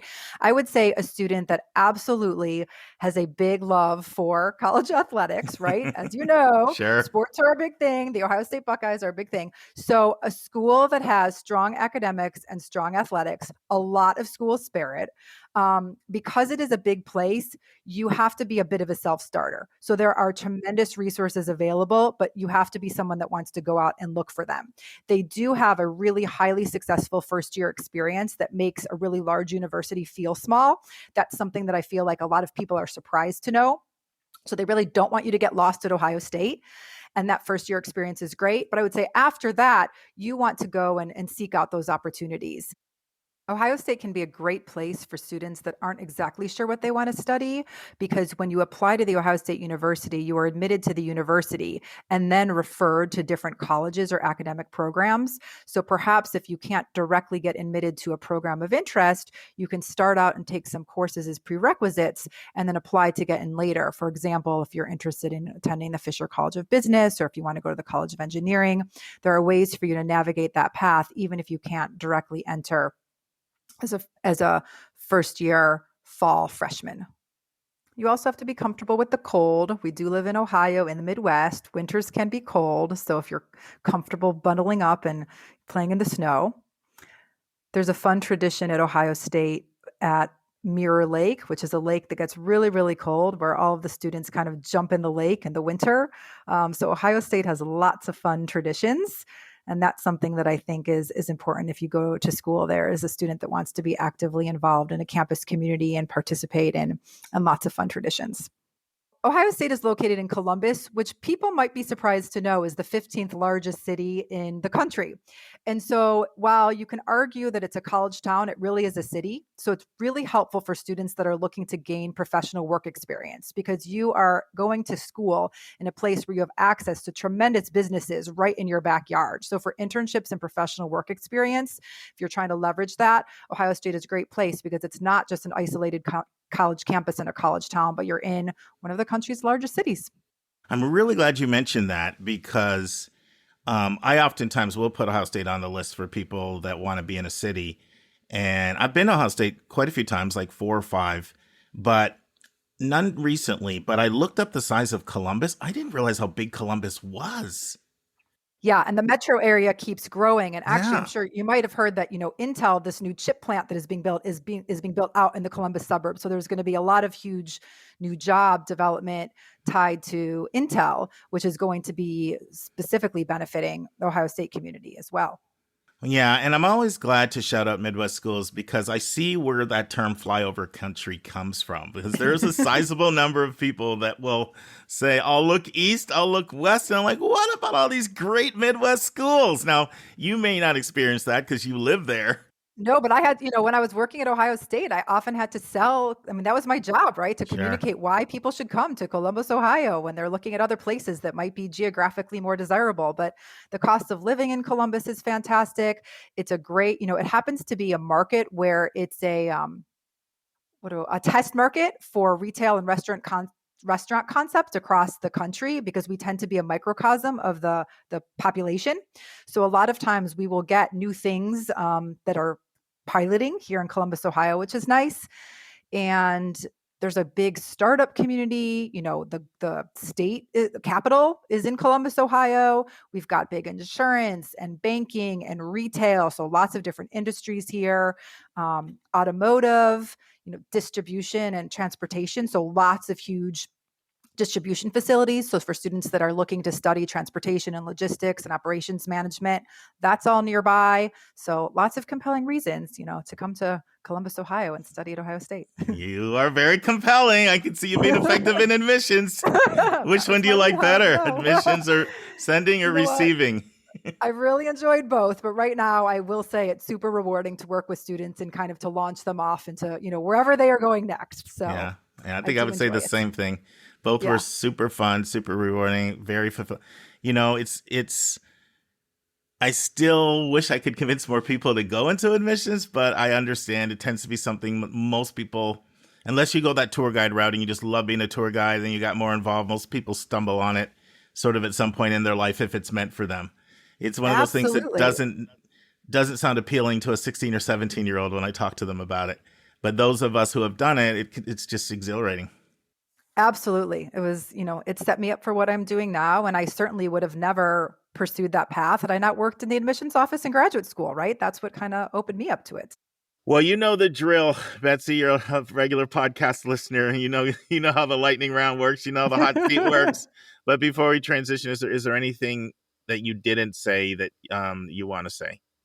I think the one thing that I want to say is I know this hasn't been necessarily the most uplifting conversation, but there are a lot of amazing things happening with Jewish students on campus. And I think in light of anti-Semitism, there's a lot of bonding together and community and efforts by all of the organizations I mentioned, right? Organizations on campus, national and international organizations to really come together and fight anti-Semitism. So I don't want it to sound all doom and gloom. I think it's really important that we acknowledge what is happening, but to also recognize that there are many, many people who obviously are in support of Jews and who are doing great things to educate and to come out and to be proud about Jewish identity and to be allies and resources for Jewish students on campus and around the world. So I just wanted to kind of end with a positive that there's a lot of good things happening amidst all of the bad. Good. I like that. Let's end on an upbeat note.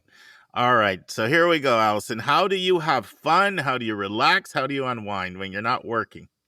So I spend a lot of time up near Kenyon College at a lake called Apple Valley, and that is my happy place. So sitting on a chair, looking at the lake is probably reading a book is probably my favorite little place to be. How far is that from you? How far of a drive? It's just about an hour and 10 minutes away. Nice. Good stuff. Speaking about places, what is your favorite place you've ever been for a vacation? Tough question. I love to travel. I'm probably going to have to pick the Galapagos Islands. Oh, what made it so special? So just such an unusual trip, right? You can't necessarily stay on the island. So you're traveling around on a boat and going from place to place. They are uninhabited pretty much, except for these natural species. And the animals, because they don't feel a threat to humans, are right in front of you. You get to see these amazing creatures super close. And I would love to be able to take my children on a trip like that, as my parents were able to do for us many years ago. So beautiful trip. Awesome. What's one thing on your bucket list? So this is a travel thing as well. I hope to see the penguins in the Patagonia region. Whoa, where's that interest come from? Okay, so this is funny, right? Uh-huh. I was on a synchronized swimming club for 4 years of high school, okay? And this club was called Penguins. And so my affinity for penguins started back in high school. And I, just naturally, if you go to a zoo, you go anywhere, I'm Sure. curious about the penguins. And Patagonia region, I think, has 5 different species of penguins. And I would love to go see them in person. Well, you're a reader, so I have to ask you for a book that you've read that's had an impact on your life. Okay, so this one is kind of going to be on topic with our interview, but I'm going to pick The Nightingale by Kristen Hanna. And Kristen Hanna is one of my favorite authors. But this was a story of 2 French sisters who were resisting the Nazis during World War II in different ways. And so one of them was hiding Jewish children to protect them from being taken to concentration camps, and the other was helping Allied forces escape. And it's a beautiful, beautiful book that I highly recommend. So The Nightingale. Cool. Good stuff. How is Alison different now than her 25-year-old self? Oh my goodness. That's a crazy question. How am I different now? This is a fun one. Well, you listen all the time, so I have to throw a question out that you hadn't heard before. You're right. You do. So I would say this is funny, but I probably am way less organized. That is funny. Is that Yeah. just because you're juggling more balls, or organization isn't as important to you? It really must be juggling a lot of balls. I think I will never forget in one of my first job interviews, right, when you're in college and they ask you about your strengths. Right. I remember saying that I was organized. And I You do wouldn't feel say like at that the time I anymore. was. And now I would not say that. That is funny. That is a good one. All right. And our last one, your advice for college counselors, students, and parents. Okay, so I'm going to start with students. Mm-hmm. My advice for students is to really, if possible, try to take an opportunity to do something away from home before you go to college.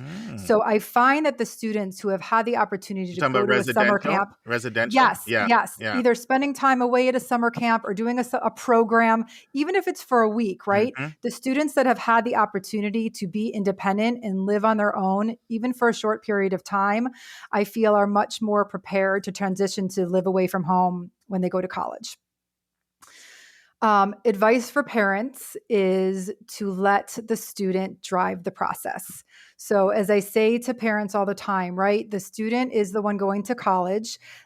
Certainly parental input, consideration, and constraints need to be considered, but let the student make the choices. And please, please do not write your student's essay. The first part of that, I think, is harder, easier said than done, right? For parents tend to have, they want the best, and they can have strong opinions, and it's sort of hard to let go. Exactly. I totally understand. And I'm sure I will have that problem too. I have a sophomore in high school, so that's coming around the bend quickly. And then I would say for counselors, this is something that I know I have to tell myself, is just to not take the admissions decisions personally, right? I think we work so hard to coach students, and we know that admissions decisions are so unpredictable these days. And if there's a rejection, yes, it stings for the student. It also stings for us as counselors. Sure. But it is our job to coach, advise, to inform, and we, not to put too much pressure on yourself if the outcome isn't what you had hoped. Oh, I love it. And some first-time advice that we haven't heard from our other guests. So, Alison, this has been awesome. Thank you so much. I think this is one of these interviews we're going to get a lot of great feedback from. All right, take care. Okay. And now it's time for our College Spotlight of the Week.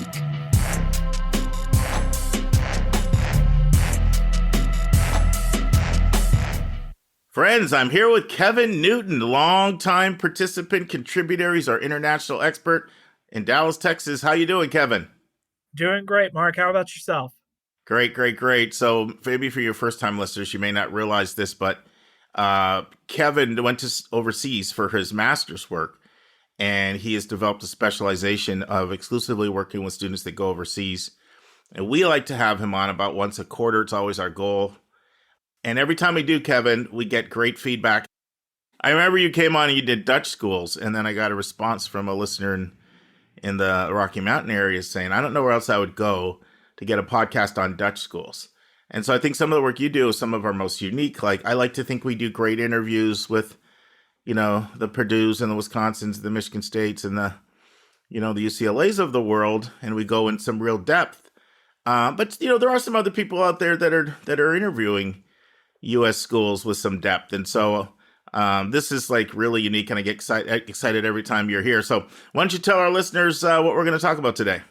We're going to go to a completely different side of the world than we normally go. In the past, we've mostly focused on Europe, but I think it's time we look at Australia. I love it. I love new and creative things. So you take it away in your own inimitable way and go wherever you want to go with it. I'm all ears. Well, I think that the first thing to really acknowledge about Aussie schools is that they are this happy medium almost between the U.S. approach and the British approach, in that you're going to spend more of your time in your focus area, but it's not spending 90% of your bachelor's degree on one thing. There are opportunities to study different subjects as electives. In fact, the terminology they use is very similar in a lot of ways to what we use here in the US, that you have a major and you can have a minor, you can have a double major, you can have a dual degree, you can graduate with honors. Now, sometimes those things mean a little bit different, but what you'll find is that's one of the, in my opinion, the two big defining characteristics about the Australian approach is that it is significantly more flexible than what we find here in the US.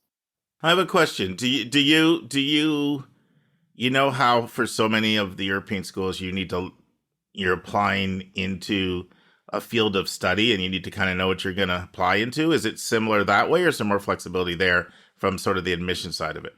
It's definitely a bit more in the middle. So you can apply broadly into the sciences, you can apply broadly into the arts, or you can get more specific, or you can do both. So there's a lot of flexibility here. And with that flexibility comes something that, at least compared to the, shall we say, hyper-selectivity of some American universities, again, not all, and I don't want to call it a high bar because I would kind of be shooting myself in the foot to say that, but the very definite bar of APs and IBs and testing that we find in the UK, there is a testing requirement at most Australian schools, but it's quite moderate. A 25 on your ACT makes you very competitive for a number of different courses. Oh, you're speaking a language a lot of people are listening there, Kevin, because there's not like there's some big aversion for most people to taking a test. It's just that when you tell me I need 5 5s or whatever, 35 ACT, it may be like, okay, that's not my kid. Right. No, it's definitely more of an approach on, again, almost what we find in the Dutch universities of, we'll take people who are motivated and will increase their knowledge and skills and in that field up to a degree point. We don't necessarily need someone who, with students who I advise on Oxford or Cambridge, we spend time talking about their reading lists because that's the best way to stand out. I know, Mark, you spend time talking with students who are interested in more selective universities, to put it very mildly, here in the US. What are you doing to stand apart? In Australia, we really don't have to do that all that often. In fact, some universities don't even have a personal statement. It's just a matter of saying that you want to apply and that you're willing to come study this. So why don't you give us a little bit of the lay of the land in terms of about how many schools are there, which are the ones that you have found Americans are interested in attending, and just kind of general characteristics when it comes to things like, their size and, whatever you want to share to sort of paint a picture for what the options are for people that are liking this music you're singing over there for me today. So I think that, the first thing to acknowledge is that there are not as many universities in Australia as there are in the US. I think there's something like 40 universities, most of which, the vast majority of which are public. Again, very similar to Europe, where there might be 5 private universities I find myself occasionally recommending. In Australia, the vast majority are public, including all the ones that are regarded as, frankly, the best or the most prestigious, or whatever word you want to use. Right. The group that tends to attract the most Americans is the so-called Group of 8. And these are universities that have the biggest international reputations, but also tend to have the largest campuses. So something key to acknowledge about Australian universities is that they are significantly larger than a lot of, say, smaller options here in the US. The Australian National University, which is regarded as one of the 2 or 3 kind of premier universities in Australia, has 10,000 undergrads and 10,000 postgraduates. So it's definitely that medium to large size of university. That's not to say there aren't smaller universities. I don't really think of that as large, Kevin. We have zillions of schools that are bigger than 20,000 here. It's not small. It's not small liberal arts. Right. It's more, it's a, medium, I have this whole breakdown I do. Somebody asked me the other day, how do you characterize schools size-wise? And I was like, well, under three is small, and 3 to 12 is small mid. 12 to 25 is now, getting into mid large. And then over 25 is more large. So, and you look at other places of the world. I mean, look at the Canadian schools. Look at University of Toronto and UBC. I mean, these places are huge. Right, and it's not to say there aren't those huge universities. ANU is one of the smaller ones. The University of Sydney is 75,000 students. Okay, all right. Now I get your point. I get it. To put this into perspective, Mark, keep in mind I went to my undergrad university, including grad students, had 8,000 students, I think now, and my grad school had around 6,000. So yeah, I'm used to a smaller campus in that regard. Yeah. But again, what you're finding is that it's kind of in the middle of that spectrum of very specialized or not at all. So one of the reasons to go is more flexibility, when you mentioned as far as curriculum and major and combining it with different things. Besides size ranges and sort of just, selectivity, size and selectivity, there's always going to be some places that are more selective, which tends to correlate with prestige and name recognition, right? So besides just selectivity and size, what are some of the other differences amongst them? And who are some of these, who would be in this group of 8? So the group of 8 is comprised of, shockingly enough, 8 universities. It's the Australian National University, the University of Melbourne, the University of New South Wales, Monash University, the University of Queensland, the University of Western Australia, the University of Adelaide, and the University of Sydney. I think that's all 8. Cool. And what goes into deciding, let's say you're meeting with the family and they tell you, I'm really interested in Australia. Well, actually, let me take a step back even before that. What are the reasons people tell you they're interested in Australia? I think the biggest is it is the sense of adventure. That's probably the biggest. And also these are, if you're familiar with The Economist, they do their livability index of cities, and Australian cities tend to top that list. So high quality of life and adventure. Right. I don't know if you find this, but I find, because, I send people to you when they talk to me about international schools, that. I find a lot of times there's an interest in a geographic area that oftentimes might have a family connection. I don't know if you get that, but that's, like, oh, my grandfather is from there, or, we've gone there in summers. I don't know if you get that, but that's what I don't have the breadth of experience internationally you do, but that's what I hear sometimes. I get a lot of that, and it's also definitely people who, kind of given my own interest, they're looking at the kind of the future of business, the future of international relations, and they want something that's a bit closer to the Pacific Rim.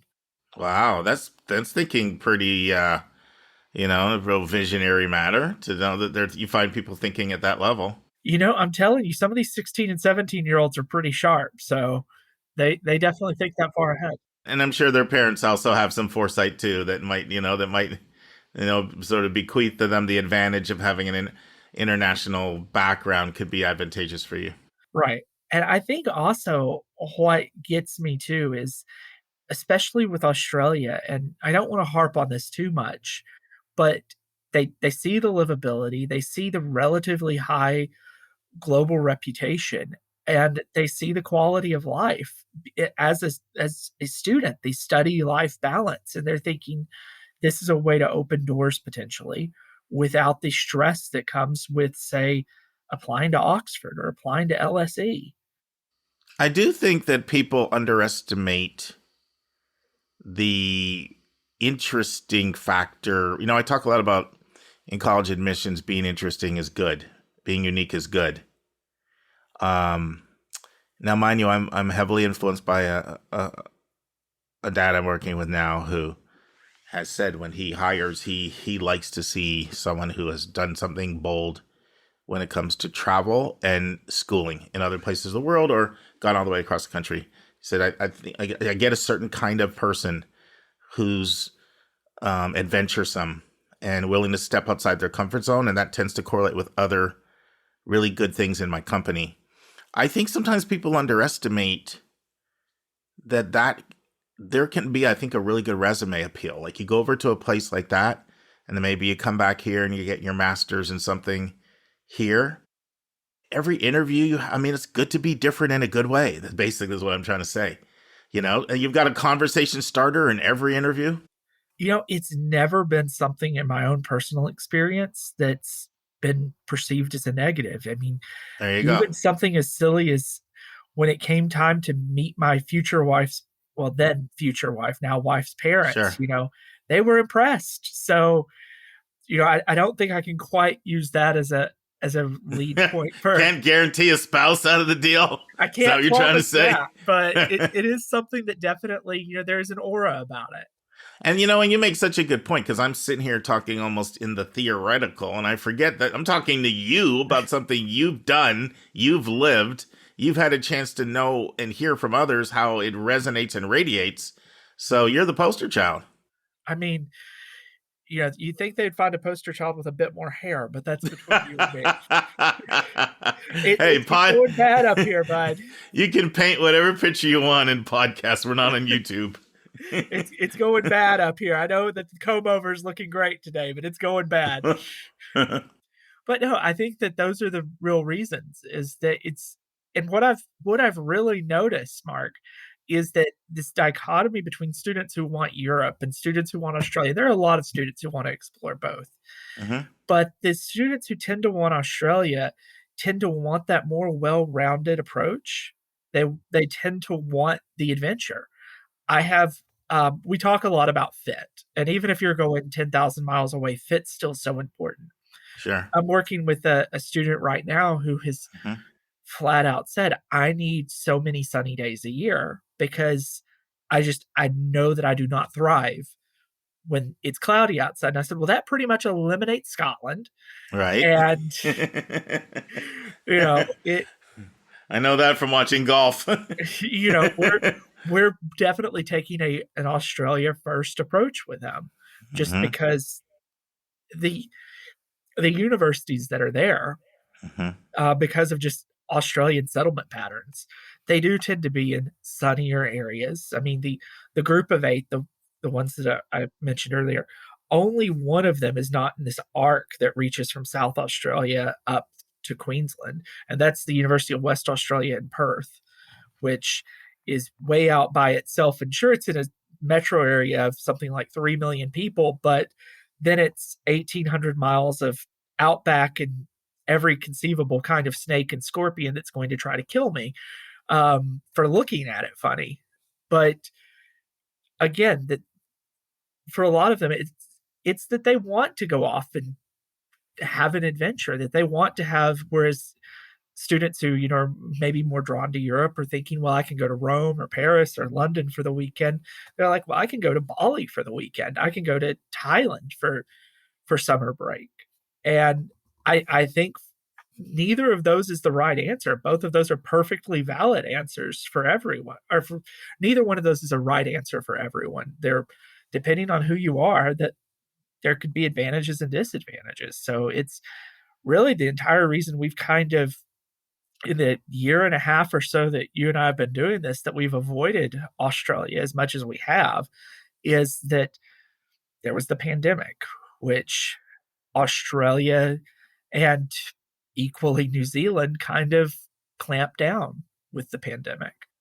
Well, and then it also worked both ways too, because even domestically here, there's documented research that people stayed closer to home domestically. They're doing that. They're also thinking about overseas and what about flights and what about this, that, the other. So it kind of works both ways. Yeah, with that. Whereas you had UK universities chartering flights to make sure students could make it, we didn't really see that out of Australia. So now, isn't there a lot of subsidization of the schools from the government? Does that reduce the cost? Obviously, you're going to pay international fees. There's going to be some expenses, but what are they like from a cost standpoint compared to U.S. or European schools? So they're definitely more expensive than, say, a Dutch university or a university in Spain or something like that. That said, they're pretty comparable to what we find in the UK. Okay. You're looking at around 47,000 Australian dollars per year in tuition, which comes out. You're killing me with the Australian thing. Like we're supposed to know what that means. Today I just pulled it up. It comes up to about $32,500, which isn't great. Now, when you say that, are we talking tuition only, or what are you quoting tuition here? And fees. So you still have living expenses and everything else. Now, there are, again, Australian universities, and here's where things can kind of get tricky, is that you'll often see degrees described as with honors or without honors. And here in the US, we think with honors, someone did really well. Mm-hmm. In the UK, most degrees are with honors, unless something goes wrong. In Australia, it's a little different. In Australia, you can do a 3-year bachelor's degree, much like in the UK, outside of Scotland, or you could do a 4-year degree with honors. And it's completely up to you. That honors year is essentially a year of research. So if you're looking at going into a master's degree or a PhD or something where it's beneficial to have proof that you're able to do research, it's absolutely worth doing the honors year. If you're looking at something where you need to gain skills and a qualification, but most of what you're wanting to do is pick up soft skills so that you can move on to another job, like if you want to work in marketing or something like that, an honors may not be necessary for you. So it is something of a bit of a personal decision, and it's something that there's no stigma, really. If you decide 10 years later you want to go back and get a master's degree, they're not going to look at you and laugh you out the building because you didn't graduate with honors. You may have to spend a period of time doing research first, or you can just do that time-honored tradition of going to the US or the UK or someplace else that has a 1-year master's degree and playing the kind of discrepancies between timing on international degrees. Friends, this concludes the first part of my interview with Kevin Newton on Australian universities. Next Thursday, we'll also talk about Australian universities, and the following week, we'll talk about New Zealand universities. So all of these together combined to form one interview, and this is the end of part 1 of 3. This Monday, Mark will share the latest in higher ed updates. We will have another question from the listener, and our interview will be part 3 of 4 with Terry and Gloria Crawford from Initial View on how colleges are using Initial View to get to know their applicants better. And friends, remember, college is not a prize to be won. It is a match to be made. See you on Monday, friends. Amen. Take care, everybody. And that's our show. A big thank you to you, our listeners, for tuning in this week. If you find this podcast helpful, please follow us and you'll get every single episode as soon as it is released. If you're interested, there are a few ways you can really support our podcast. You can click the share button and send it to your friends and acquaintances. You can help us pay our staff and our expenses by donating on our website. You can write a review for us on Apple or Spotify. I'm the producer of the podcast, but we have a fantastic team of 15. Shout out to our co-host, Dr. Lisa Ruff, Dr. David Williams, Linda Depker, Susan Tree, Vince Garcia, and Julia Esquivel. And to our substitute co-host, Sylvia Borgo. Our sensational sound engineer is Nemanja Motvich. Our amazing music is from Victor Allen Weeks. Marketing designs are from Kimberly Blass. Lily Parikh manages our Instagram. Our image editor is Talha Khan. Joy Stucker does our website episode updates. And our webmaster is Stelianos Dimitriou. And if you want to have a coaching session with Lisa, Linda, or me, just text me at 404-664-4340. If you have a question you want us to answer, or if you have a recommended resource or article you think we should discuss, just send it to questions@yourcollegeboundkid.com. Our favorite method is for you to record your own voice at speakpipe.com/YCBK. By the way, check out our website, where you'll find lots of content that is not on any podcast app. Our website is yourcollegeboundkid.com. If you want to learn about other hot admissions topics, follow us on Twitter at YCBK Podcasts. We think of you as our listening family, and we look forward to meeting again with you every single Monday and Thursday.